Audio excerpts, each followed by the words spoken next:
नमस्कार शेतकरी बांधवांनो, आज 6 एप्रिल 2025 पेरूचं यशस्वी 11वं मार्गदर्शन शिबिर चालू आहे आणि विषय सगळ्यात महत्त्वाचा आहे की पेरू एक्झॅक्टली कधी लागवड करायला पाहिजे. पण पेरू लागवड करण्याचे दोन महत्त्वाचे कालावधी, किती कालावधी आहेत?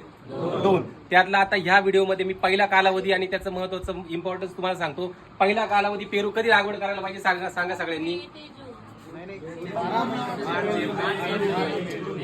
हे बघा, पेरू लागवड करायची असेल तुम्हाला, पहिल्या त्याच्यात चांगलं उत्पादन पाहिजे असेल तर कधी लागवड करायला पाहिजे तुम्हाला? एप्रिल मार्च, बरोबर, मार्च पासून एप्रिल मे जून जुलै पर्यंत लागवड करा. लागवड केली त्याच्यानंतर छाटणी कधी करणार तुम्ही? जानेवारी, फेब्रुवारी, मार्च आणि एप्रिलचा 10 तारखेपर्यंत छाटणी करा तुम्ही, बरोबर. आणि छाटणी तुम्ही ज्यावेळेस करता त्याच्या बरोबर 6 महिन्यानंतर पेरू तुमचा मार्केटमध्ये यायला लागतो. म्हणजेच जुलै, ऑगस्ट, सप्टेंबर, ऑक्टोबर मध्ये तुमचा पेरू हा जो असतो तो कुठे असतो? मार्केटमध्ये. आणि तेव्हा रेट कमीत कमी किती असतो?